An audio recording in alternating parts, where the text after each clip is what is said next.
Aye, aye. Eyes on the horizon. This week on the Hapless Heroes.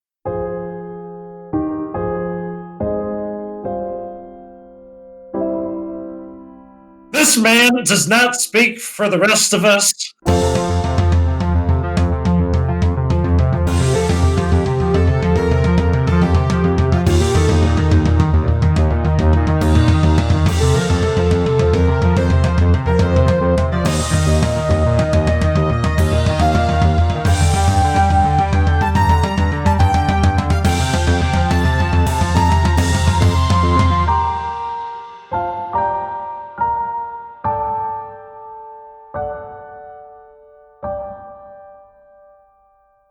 Hello, everyone, and welcome back to another episode of the Hapless Heroes podcast. I'm Francesco, and I will be your hosted DM on this next leg of our adventure. Joining me tonight, as always, is a fabulous cast of characters. You know them as Dave, playing Zero, Valen's Avatar of War. Good evening, everyone. Mike, as Lord and Captain, Quinn Southwind. Can I just get a lick of sleep? Nicole, as Boris the Butcher. Maybe Quinn won't notice and I'll keep this jacket forever. Phil, as Hedrick the Entertainer. Well, you might want to get it tailored. And John, as Lord Jarrell the Light. All right, Dragon 1, paw. Okay, Dragon 2, sit. Good dragons.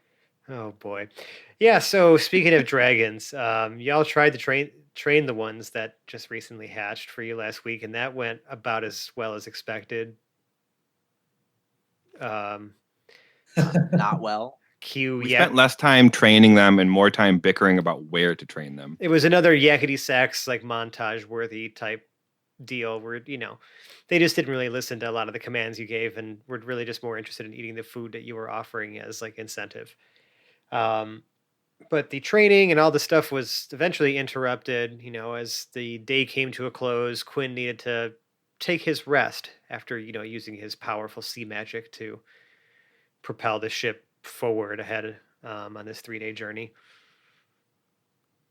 When there was a call from the crow's nest, to focus all eyes port side, and you can see that there are some lights that are showing up on the horizon to your south. Well, I guess it's more like your southeast in the way that you're looking over the port side, because you guys are traveling southwest right now. Mm-hmm. And you can see, the lights kind of coming just like not from ahead of you, but like next to you. And that's where we are opening up. You guys are on the deck of the ship. Everyone's kind of looking over, not really knowing what to do. There's several of these lights now kind of on the horizon that are growing a little bit brighter. At least it seems like they are coming closer, just slowly.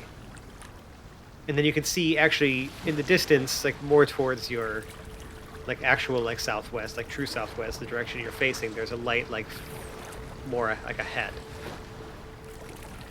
But just one. The rest are kind of like sparsely grouped over the port side of the ship on the horizon. This sounds like the sort of problem an experienced naval captain would be able to give us some advice on. Mm-hmm. Yeah, Quinn, like, I was gonna say, Quinn was like, just crawled his ass out of bed. He didn't even have time to get into his jammy jams. Mm-mm. You mean his chaps? Well, no, those are currently spoken for. So then we're saying that he has no jammy jams. Oh, right. Yeah, you're right. Is he just Who said nude? those were my jammy jams. You said you don't have pajamas. You wear those to bed. You did say that. Oh, did I? You did say that. You have established this, yes. That's canon, huh? We stand by your own perverse petard.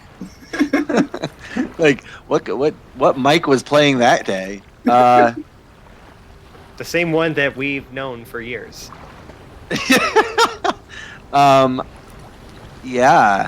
There's lights.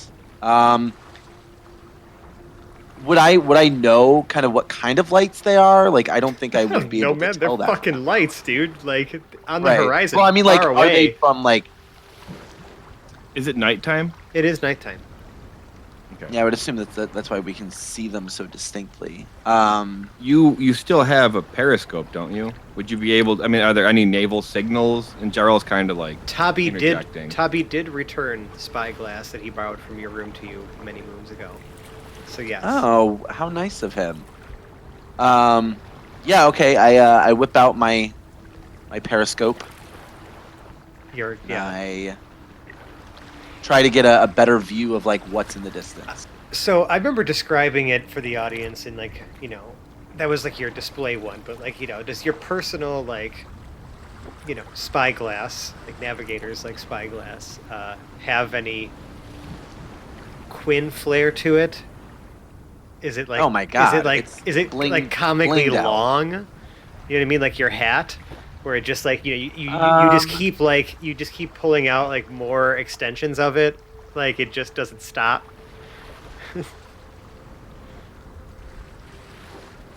Sure. Well, okay, so not only that, but every time it kind of like extends a little bit farther, there's almost like a mini firework, like or spark that kind of comes out every time it extends a little bit farther.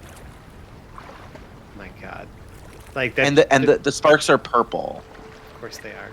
It's like that serves literally no actual like utility, like purpose. It's just there if you're trying to spy like sneakily, it's actually like counterproductive. Also slightly dangerous because you're also creating super long, so it's counterproductive anyway. You're pulling this out on a wooden boat every time you're using it. It's making sparks. It's just an enchantment. It's like prestidigitation, except Right, not real sparks. Exactly. Okay. Right. His room is still literally a powder keg. We'll say that. I thought you guys had instructed the gunpowder to be removed from the captain's quarters. Is that not? Is it? I hadn't had it confirmed that it was removed. I'm hoping it was. Okay. Let's there just were a hope lot I of don't need to use distractions. my spyglass in my bedroom. Well, hopefully you won't need to. Well, that's what I'm saying. Like, I I mean, I don't have any reason to use a spyglass in my bedroom, but mean, I don't really know what you're into either. I'm not going to question that. So we're just going to move on. it does elongate. So yes, you do whip out your spyglass and extend it to its maximum potential, and you peer through it. At this distance, it does appear to be like either torchlight or magical light, but it has like that hue of like that orange, like yellow hue of like a typical light. You can't really tell if there's any shapes or anything else associated with it, because right now, at least with the distance that it's at from you, the light itself is kind of obscuring whatever silhouette might be casting it. Mm-hmm. But it does appear to be approaching. Do we signal them? I think not. We don't necessarily need them. So I say we bide our time and see where they are going.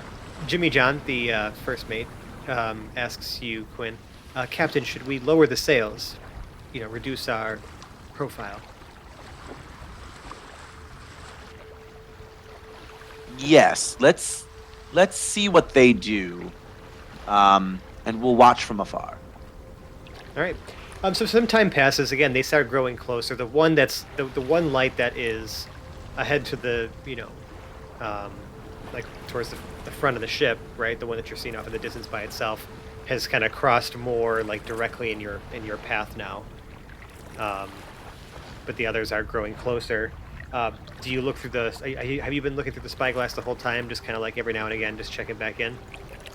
Yes. Yep. Yeah. You can see that there are some shapes now that you're able to make out. It actually looks like these might be like vessels, like ships. Mm-hmm. You count 7 of them over the port side and 1 directly ahead.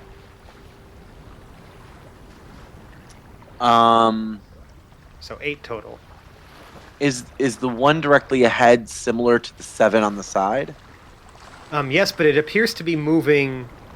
It doesn't look like it's actually moving directly close to you. It's kind of almost like moving diagonally So more toward the 7?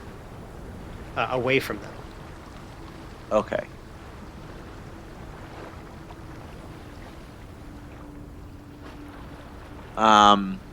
Quinn kind of moves his periscope in and out as sparks just continue to kind He's of just emanate from the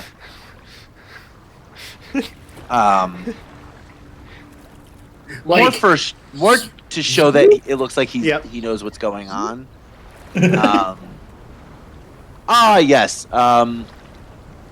So I guess so I'm just trying to get a sense of like what's going on. So what I see is the 1 is moving away from the 7, but kind of diagonally toward us. Ish.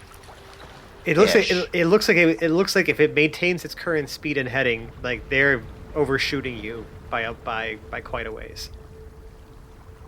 If they were to be on an intercept course, they are failing miserably at it. Interception of us. Yes, if it were to be on an intercept course to you, it is failing miserably.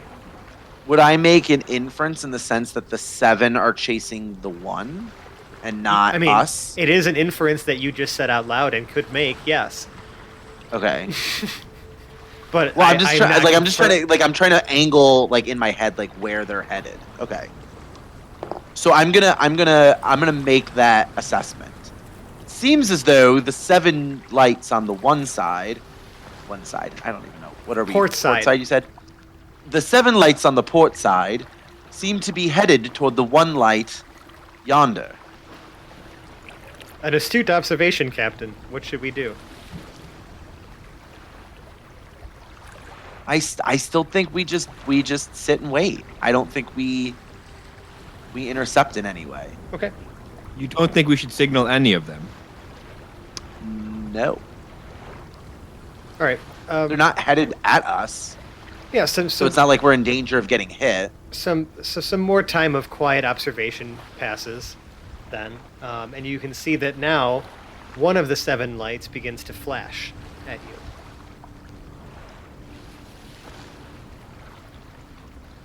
It appears to be flashing in a pattern. I shoot a cannon. No, I'm just kidding. Careful now. Yeah, exactly. Once it's out there, apparently it's canon. Heyo. I literally.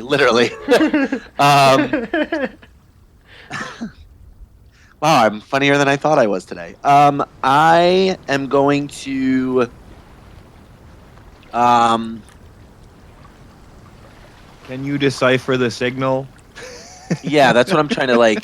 So I say we flash the same blink back. So whatever was flashed at us, we are gonna flash back at them. So like the same pattern. Yes. You know those Do you patterns mean think something. the pattern might be in some sort of commonly accepted naval code? Perhaps. Do you think perhaps Greatest we might sea want to captain try ever. to find out what it is before we go flashing back "Show me your boobs" to the people who just. That's like the best possible accident we could make. Yeah, Send yeah. nudes. Okay, so every accident we can make is worse than that one. You're saying? Yeah, just okay. Hold on. Set a response. Send nudes. Yeah. So what? Like, yeah, I guess like what? Do I recognize any sort of pattern of the light? Yes, Captain. In fact, this is sort of standard naval Morse code. Listen. Mike is not a naval person, so I am surprisingly trying to play a naval character. Listen, you've had 4 years to fucking Google basic I naval have. shit. It's true, but Quinn has do everything for him. So I'm like, I'm just gonna let everybody else do it for me. Yeah, Mike, why haven't you learned Morse code yet? I know. SOS is what? ... Well, it's more than I know. Yeah, I'm not Or is saying it- you or did I actually have to reverse it? know the symbols of Morse code. I'm not trying to tell you to get that granular, but just like, How they communicate might But be he helpful. should know it. Yeah. Okay. All right. Why you told Phil he has to learn the lute? I did before we started recording this episode. I was like, but Phil's at a different level, and there's a different standard for Phil. All right. That's what Okay. you get So from Phil, Phil. you learn how to play the lute. I will learn Morse code. To better meet your Fair. characters. Fair. I mean, that's the level of commitment I That's- expect from all that's my our homework. players. So, I mean, if you're not trying to drop everything else in your life and fully commit to being your character in real life, then like I don't really want to know you. I will Oh, learn I'm ordering some swordplay and become a daggers. god. Anyways, Learn to solder better and avoid being a god. we I took dueling lessons the other day. well, that's something. Anyways, we were talking about Morse code, and yes, the message that is being flashed to you repeatedly is, "We come bearing gifts." Oh no. Oh, that's not fucking on. Oh no. Can we flashback? No, thank you. Thanks, but no thanks. Bye. Be more specific. What message do you want to send back?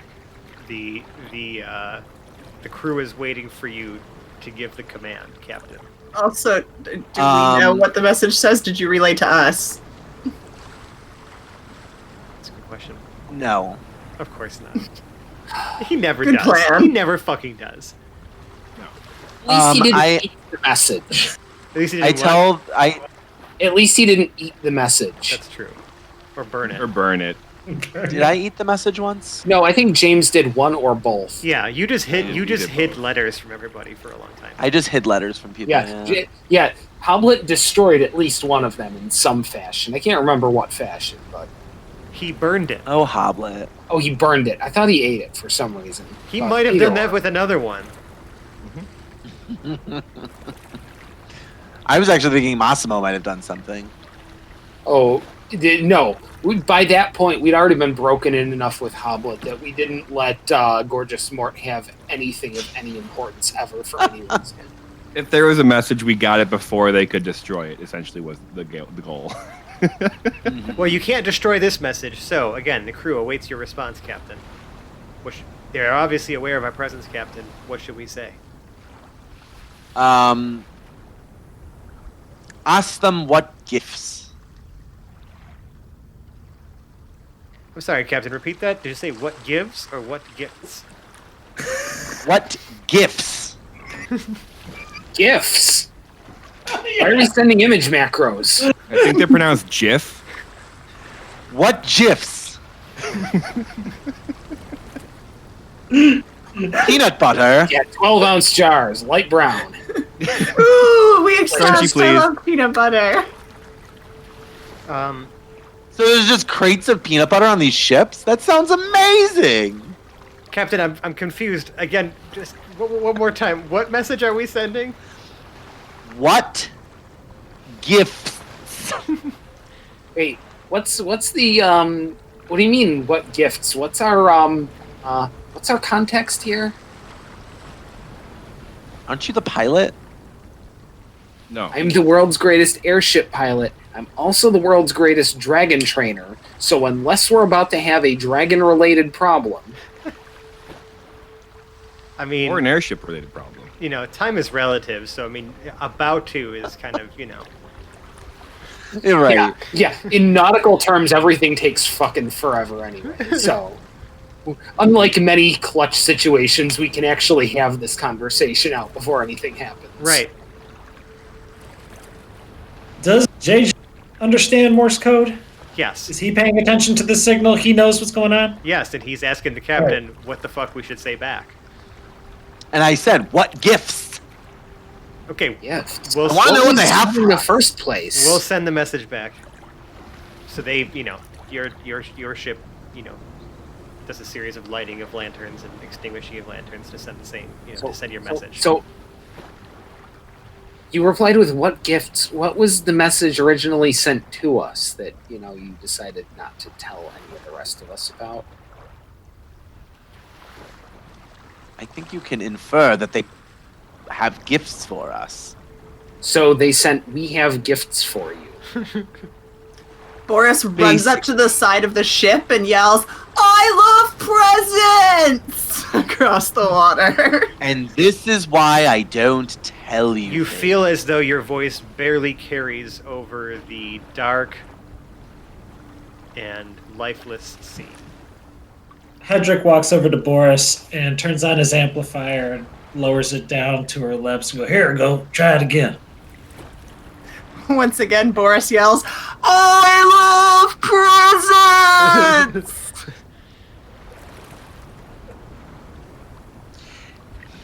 I really do try to make the right decisions. Y'all just need to trust me sometimes. There's another flashing happening on the horizon now. Okay. And can I decipher it? It says, "Love from Omega." Oh, good. Not a trap. Yeah. That doesn't necessarily mean it's not a trap. Well, it doesn't mean it's not hazardous. It doesn't I mean, mean it won't kill us. anybody It's could just not come a up and be like, trap. "We're from the Omega Project." Like, we're just supposed to believe them? Well, I mean, Right. you're supposed to take an appropriate amount of caution. It's the Omega Project. Have you forgotten who we are? Sure, but I've also realized that we have enemies out there as well. So I'm going to pull Zero and give him my periscope. I want him to look at the ships that are presenting these gifts. Gifts. Fantastic. Okay. Zero, slowly and deliberately, section by section, extends the periscope for maximum effect in between every section. And then peers through the periscope. Yeah, I mean, as the ships start to get closer, I mean, they definitely resemble, the fleets that the Omega Project has assembled. The one, are you looking at the other one that's like kind of far away from the rest of the group? The one that they're all trying to intercept? Or peering to? It does not actually appear as if they are on a course to intercept that particular ship. They are heading straight towards your ship. Oh, okay. I feel like I misinterpreted something earlier, or the situation. No, that's just what Quinn was inferring, but... Oh, word. That's what we get for listening to people. Okay. Well, I've got this thing all hauled out already. I'm sure it'll take no particular effort to... Oh my gosh, the rotational torque that it takes to twist this 12-foot thing around. Yeah, so looking over at the lone ship... It does vessel, take practice. You can see that there appears to be an additional light behind it. It appears almost as if it is like some sort of like makeshift propulsion that is using fire, or at least emitting or producing fire from the back of the ship. Oh, crap. And That's the dwarves. And it is just tearing across the water at an incredible speed in no direction in particular that would have any relevance to your bearing at sea. Captain Southwind, I know this is almost certainly a stupid question, but it isn't possible that the Kingdom of the Sea Lords has any rocket-powered vessels, do they? You probably None don't even that I know know what the hell a rocket is, yeah. Yeah, that's probably ours too, then. Or the dwarves tried making another ship. So at this point, are we resigned to allowing, these ships to arrive and make contact? I know the captain is suspicious, so I just want to defer. I think I trust that Zero knows better that these are Omega Project ships, and so I trust this now. Yeah. And if you think about it, if you look on a map, the Dominion of Kelnor is in that general direction. So, If I looked at a map. if you look at the map. Excuse me. You have a map person for that. Who? It's called a navigator, by the way. Hmm. Anyways. That I knew. All right, so then the crew then begins to, get a little bit more at ease and just kind of calmly await the arrival of these vessels. And eventually they pull, like, as they begin to pull closer, you can see that, of the 7, 6 of them are surrounding one larger ship in the center that appears to have a very large covered object above decks.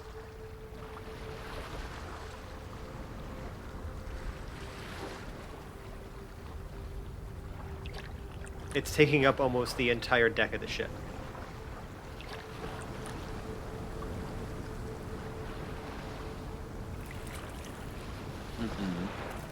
That's it. Just some additional details that I'm peppering in here, because again, we're talking about naval time here. This shit takes a while, so I'm just letting you process information slowly as this is what's happening in real time. Can we see that with the naked eye yet, or is this just through the scope still? I'm gonna say still through the scope because I just making sure that no additional thing. You know what I mean? Like I'm just providing more information as time's going on here. But they are getting closer. I mean, they'll probably reach you guys in about 20 minutes. Yep. I'll pass it along. I've got time to do that and navel gaze at the same time. Mm-hmm. Not even a groan. That was an excellent pun, you fucking Philistines. Sorry, I guess we're just immune now. I know. I broke you all. Would I have any intuition as to any of Omega Project's things for the time that I had spent stuck in that room? Not really. It was all just people trying to pertain to teleportation. And the room that you were stuck in was a facility offshore from Ardwall and not, at the main headquarters in Tamashahir.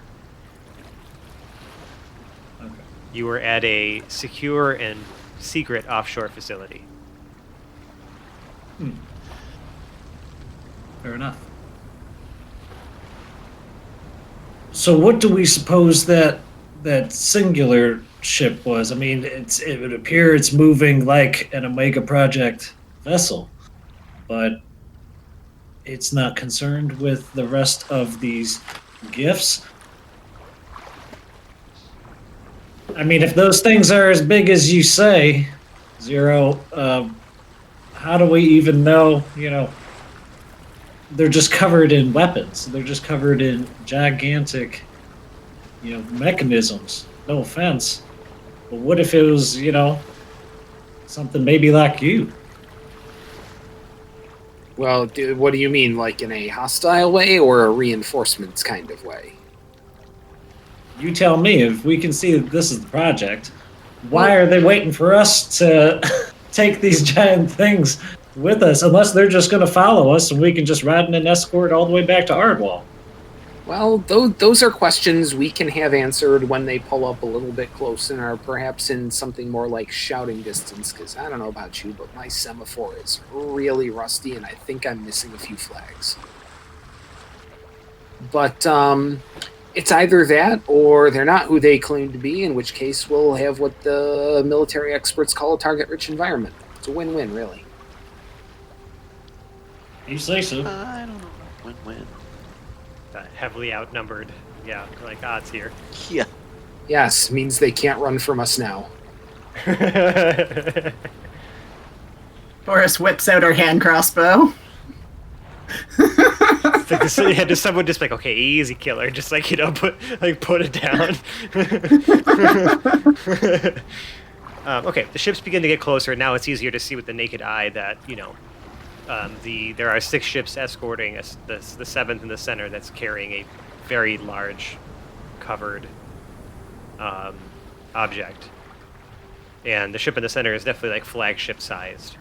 whereas the ships surrounding it are more like your size, like destroyer sized. And the 8th ship is Like off. it's gone. It's not gone, but it is definitely like Off.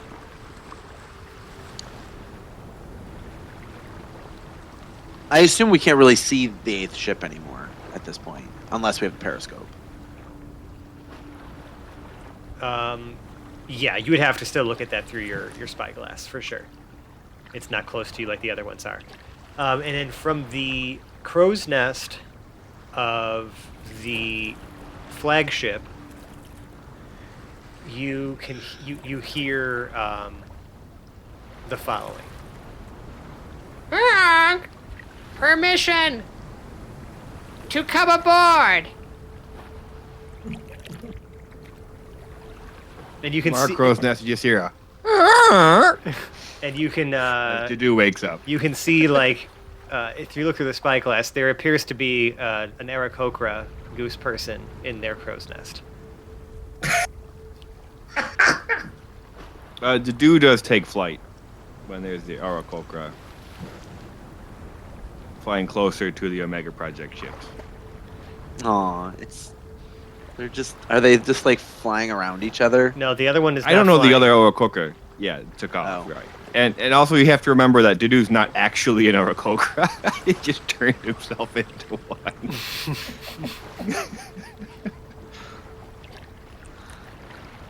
Yeah, there is another. As they see that Dedu takes off, and then a series of honks.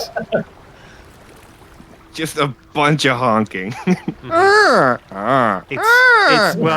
It's speaking. It is speaking in Aarakocra to you, Dr. Dedu. However, I don't know if Dr. Dedu actually speaks Aarakocra. I'm pretty sure he does. No, he does. He does. Okay. Let me bring up his character sheet just in case, but I'm pretty sure because Pregnar definitely spoke Aquan. Aquan, yes, but not. Yep. Dedu speaks Aarakocra. Okay, there we go. And Aquan. Great. Great. Perfect. Well, then you can understand it as it's giving you the traditional Aarakocra greeting, like greeting you as kin. Mm-hmm. And he's being as polite as he can. Given that he's an ancient goose man. Because he wouldn't be? Yeah, but I mean, He's a grumpy old man. As far as you can tell, this whole encounter now is feeling very much less hostile than maybe it was initially perceived to be. Mm-hmm. And eventually, It's still so suspicious. Listen, the D&D player in me is always can't even say the word. Suspicious of everything. And especially when it's Fran. Eventually, as the ships get close enough, they get a little. I mean, they start changing course to match your direction because they don't want to run into you. And then you can see one of someone from the Omega Project is on deck of that larger ship. They throw over this what appears to be a black ball, right off the side of the ship, and then as soon as it makes contact with the water, you hear it just go. And it inflates into a small pontoon. Whoa. That's definitely the project. Yeah, I would say so. And you see a few members of that crew hop down, rappel down into it. It appears to be a gnome and 2 human-shaped people. And the gnome, you can see, begins to use some sort of magic to propel the pontoon, but it's moving very slowly. It does not seem to be that kind of magic that Quinn can summon. But the pontoon is moving towards your ship.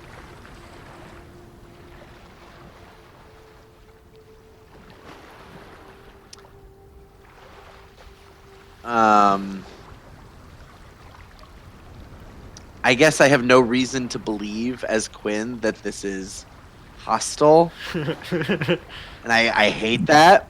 As the player, I'm super skeptical of all of this. Of course you are. But I don't think Quinn has any reason to disbelieve what's going on. I feel like he's relying on Zero to kind of give him that, Excellent. Good. These are them. Yeah. So I'm going to command that we lower. What is it called when you let?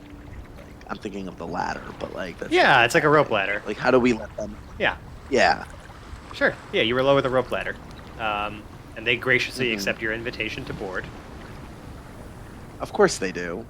And as they kind of make their way up to the top of the deck, the gnome kind of clears himself off a little bit, wipes any excess water or whatever off of his what appears to be a lab coat that is actually a swimsuit.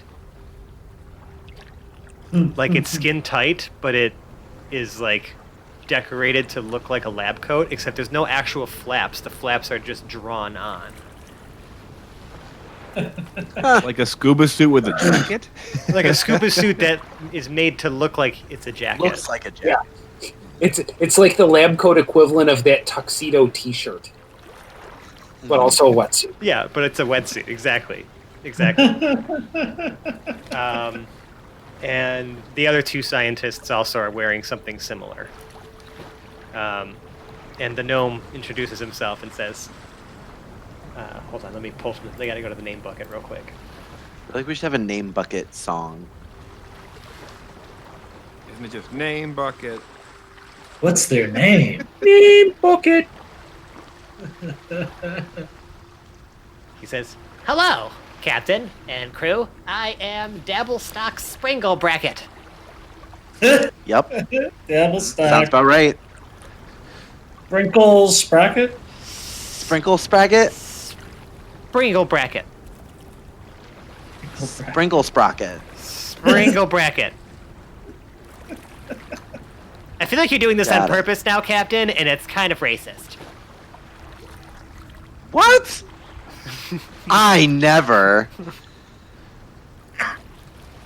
Anyways, Wow, that was power. That was intense. Quinn would never, ever imagine himself as racist, especially against dwarves. Why'd you have to say especially? And he's a Oh gnome. my god! Dwarves. And it's also a gnome. can't. You're just digging Oh. yourself deeper now, dude. I mean, gnomes. Yeah, Nobody said anything about dwarves, You're, Cap. as I say, you're not helping yourself here now. You should just gotta just take foot, insert directly in mouth, because at this point, Gnome. They look the same. Oh, heresy! This man does not speak for the rest of us.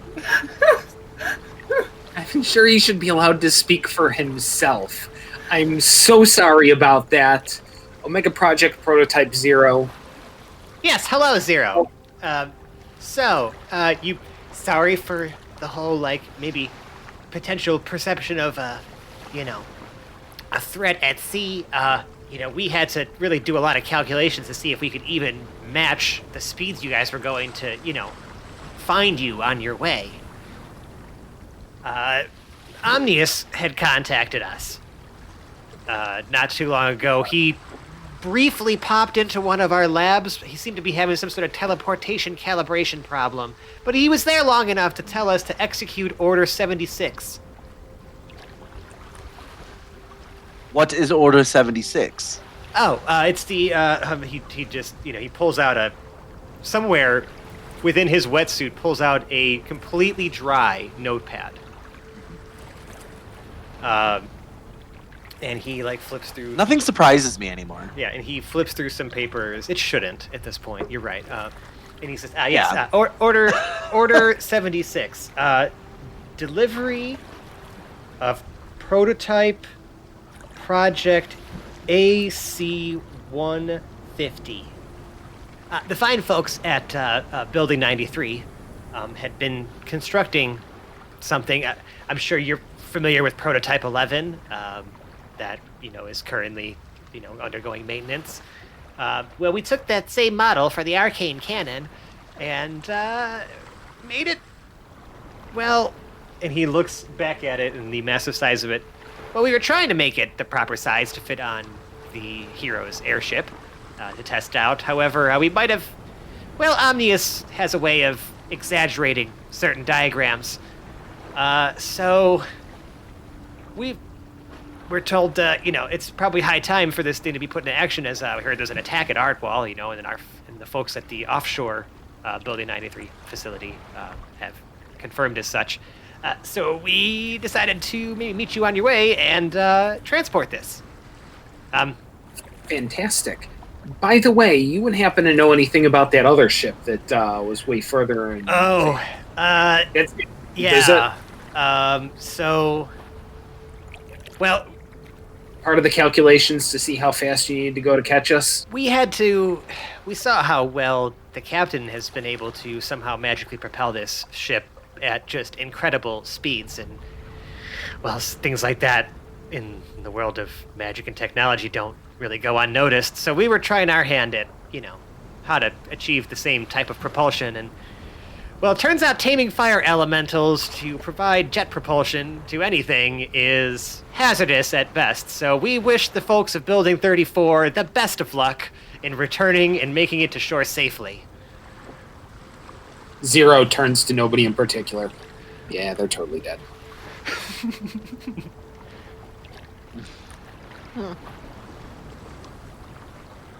It's too bad there aren't any civil mages from Tarantis left, because they actually did use those to power the trains there. Yeah, it's a darn shame. We lost a lot of great minds. In fact, it set us back at least 50 years, technologically speaking. Especially without that font of magic. I mean, that right there is propulsion unheard of from a single fire elemental. Something is wacky with magic.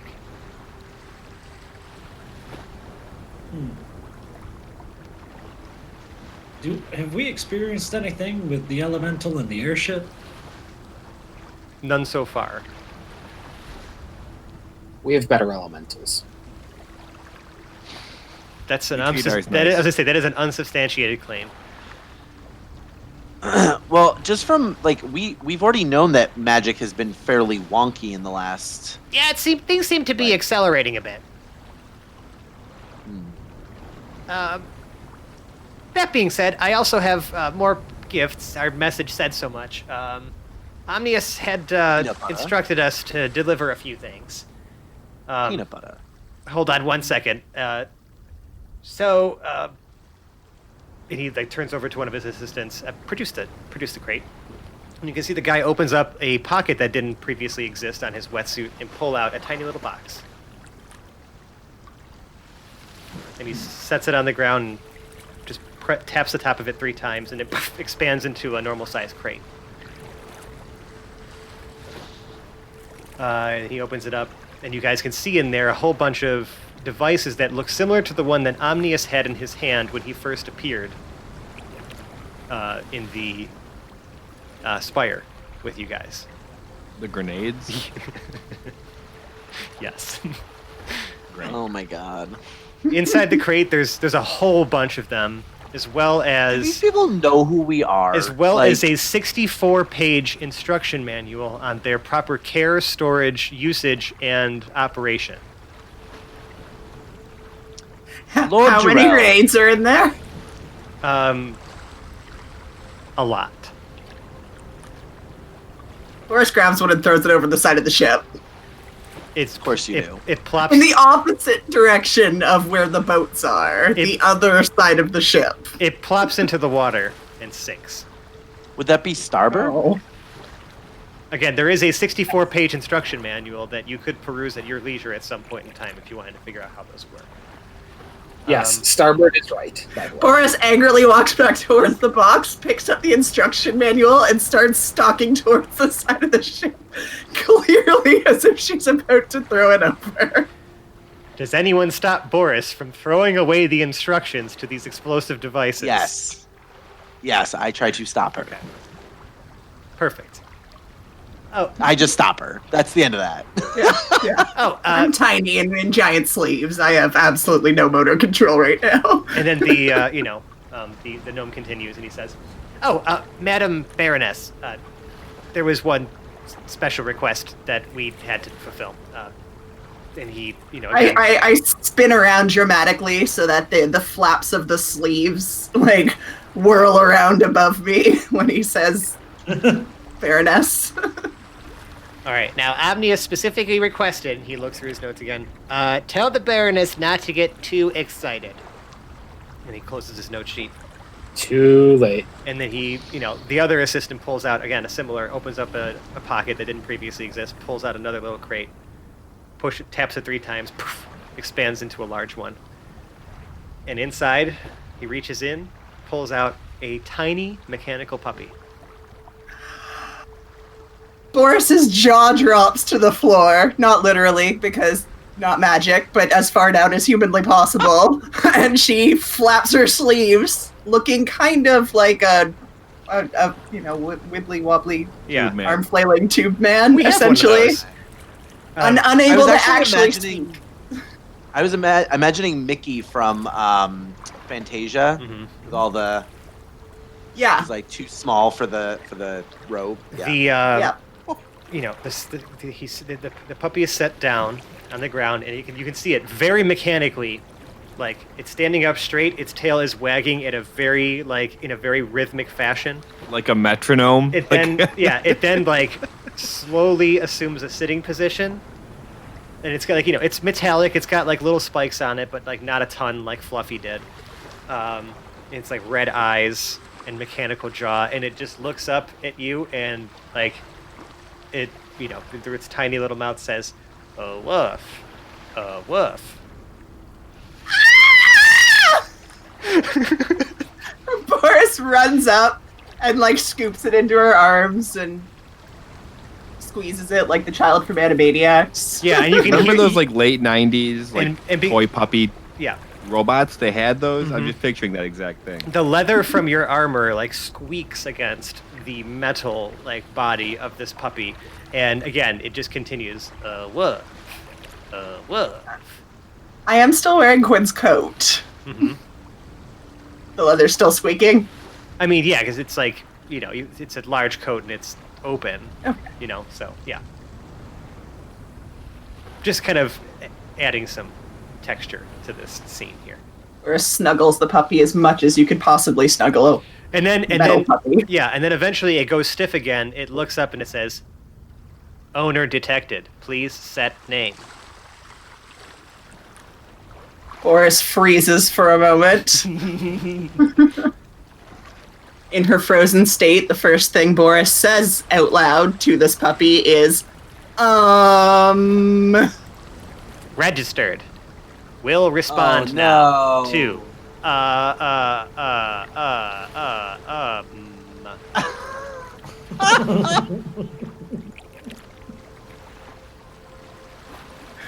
confirm changes.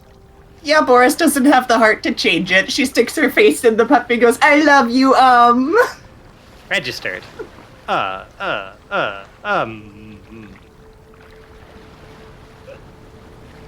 Resuming puppy mode. Woof. Woof. Yeah, Boris reaches into her pocket and feeds a ball bearing to Foreign object detected. Delete. Yes? And you see it like begin to just gnash away very violently on this ball bearing. But all it does is just roll around and like bounce around inside of its mouth, and then until eventually it falls inside. Foreign object detected internally. Commencing cleanse, and you can see like its body begin to glow, and it actually becomes too hot to hold, and you have to like put it down.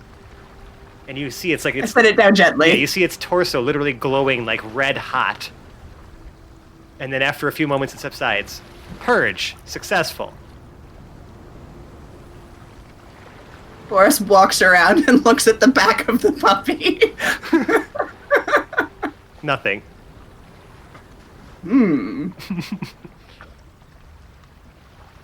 And so now the scientist person that I already fucking... I'm such an asshole. I already forgot his name and I just said it. Sprinkle Sprocket. Yeah, right. Dabblestock Sprinkle Dabblestock. Bracket. That's what it is. Yeah.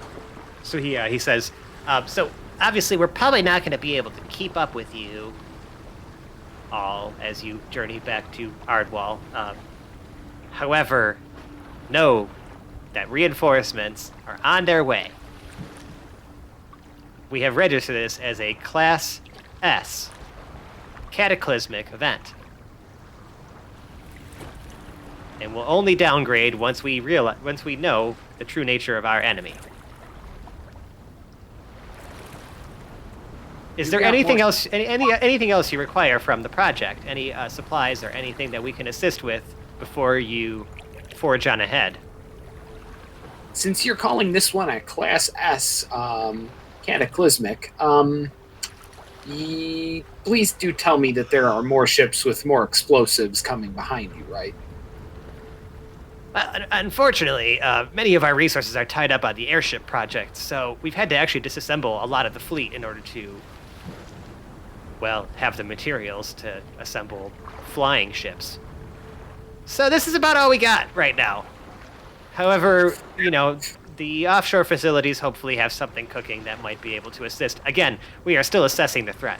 However, we are classifying it as Class S as all of the leaders of the world, including Chief Executive, are in danger. Well, it doesn't really sound like you're still assessing. It sounds like you made an assessment. We'll see you there. And Zero heads off back down below decks. Well, we're going to get moving. You'll probably pass us tomorrow. And again, Godspeed to the Lab 90 or Lab 34 folks. I'm not sure if we'll ever see them again. Isn't there some way you could track their movements? I mean, surely. Oh, we'll definitely send a recovery team at some point to fetch, whatever's left of their ship as it runs ashore. Such is the price of science. all right, so the project, scientists do depart the ship now. And it takes a little bit, but the pontoon eventually gets back, and you can see that as soon as they climb back onto the flagship, one scientist kind of like waves his hands a little bit, and then you see that pontoon just turn back into like a floating like black beach ball, and then it just like levitates back up to the deck of the ship, and they bring it back aboard. And then they their ships begin slowly turning and heading in the direction of Ardwall. Quinn needs to rest. Yeah, he does. So He's been up for a long time. Mm-hmm. So, it's the end of the night. Gifts were delivered. The crates are secured. The crew begins to move, the crate full of grenades to the storeroom, and then they walk in and see that there's 2 dragons running around, and then they immediately shut the door. And are like, Captain? Yes. There's dragons in the storeroom. Mm-hmm. Where should we put... Where? Yeah, don't use that storeroom. You know what? Actually, we can take care of that. We'll find a place for it. Just put it in the captain's room.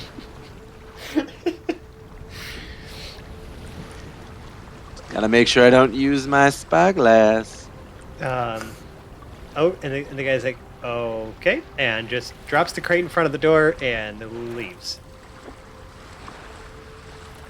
So what was the big thing on their giant flagship? That is an arcane cannon that is supposed to be fitted to your airship, but is quite large. Okay, the AC-150. Uh-huh. Okay. It's not fitting on our ship. No, not the one that you're currently boating on. Not the Oberstar. That's okay. Nope. That is reserved for the 5 o'clock shadow. I'm sorry, the 11 o'clock shadow. The airship. Cool. Which now casts like an 11:30 shadow. Oh shit. At least quarter after. So before we long rest and end the day here, is there anything else anyone was trying to do? Jarrell would like to find Zero because Zero doesn't sleep.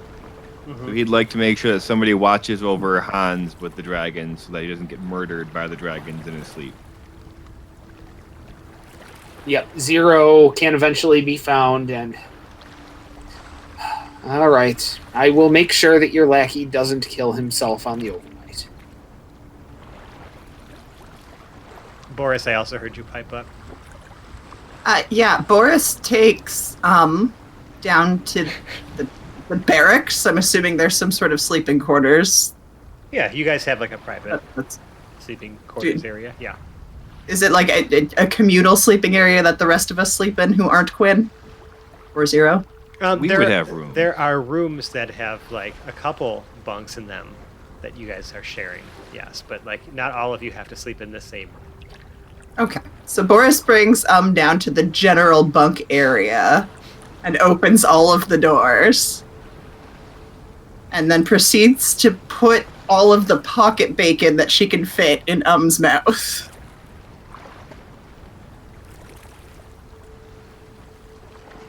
Wait a sec. Okay, so you're taking all your pocket bacon, you're putting it As in much as I can fit. and you put it in the dog's mouth, and you said you're opening all the doors. Yeah, I opened all the doors in the barracks first, so there's good airflow. And then I put bacon in mouth. Foreign object detected. Oh, rough. Swallow. The dog does a couple chomps and then swallows all of the pocket bacon, and then again you see its torso glow like red hot, and the smell of cooked bacon permeates through the entire ship. Boris triumphantly raises her giant sleeves over her head. That smell eventually turns to the smell of burnt bacon. And then overburnt bacon. And then charred bacon. Right. And then eventually, the stops glowing. And, says, purge completed. A rough. So now it reeks down here. Yeah. Or smells delicious, depending upon how you feel about charred bacon. Like burnt. There Like are it's a people brick. coming to the mess hall to figure out what the hell's going on, and who's like fucking up the cooking, and to find that there is no cooking taking place. Only someone cleaning up a bunch of barf from the kitchen itself. Still. Boris still considers this a great success and goes to bed happy. All right. Well, we are setting the sun over the Overstar today, and I think this is a good place to call this episode of the Hapless Heroes podcast. And listen, audience, if you like us, you could find us on the internet. We're on such places as Twitter and Instagram. Just look for @HaplessHeroes. We're also on Facebook and Reddit. Just look for Hapless Heroes Podcast. Those places have sticky posts or notes in our description or whatever that would point you to where we really actually hang out most of the time, and that's our Discord server. You can meet there, interact with us, the rest of our audience, and budding community of D&D enthusiasts or just fellow nerds. And it's pretty great. Really enjoy, all the conversations and things that have been happening there. Just really brings a smile to my face every time I see people chat.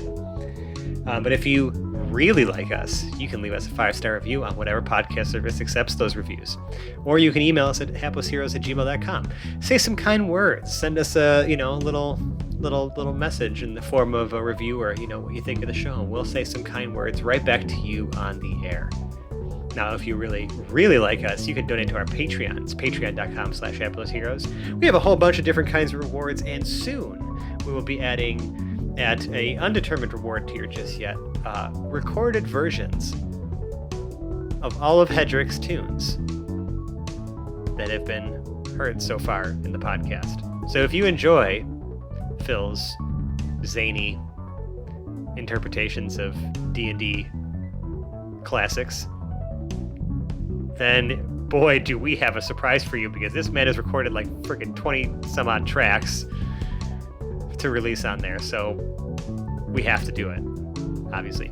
In addition to that, we have bloopers, behind the scenes audio, special roles in our Discord server, including even a super secret special channel where you can flaunt your awesomeness to the other current and former patrons of the show. And we really appreciate all your contributions. Really, we just helped, keep the show running for years strong. So thank you. And if you like us right now, you love us, Sally Field and the whole deal, make yourself a Hapless Heroes monster truck. It can be a type of whatever character or however you want to design it. I had pictured a monster truck called Zero's Reason, which is just a giant monster truck with a ballista on the back of it. And when you obviously destroy all of the cars and do some sick wheelies and flips and all sorts of stuff and win the monster truck competition, as you're accepting your monster truck reward, just tell them to listen to the Hapless Heroes. All right, then. Love it. Well, I guess there's nothing left for me to do besides outro this cast for you. So, starting the opposite direction, I will outro my friend and the magnificent Lord Jarrell the Light, played by John. Until next time. Phil as Hedrick the Entertainer. JJ, why don't you give me a hand with this thing? I got 64 pages to read here. Nicole as Boris the Butcher. Fake. Mike as Lord and Captain Quinn Southwind. Can I please just go the fuck to bed? And Dave as Zero Valen's Avatar of War. Good night, everyone. And I'm Francesco. I've been your host and DM. We'll see you next week. Love you. Bye. Goodbye. Bye.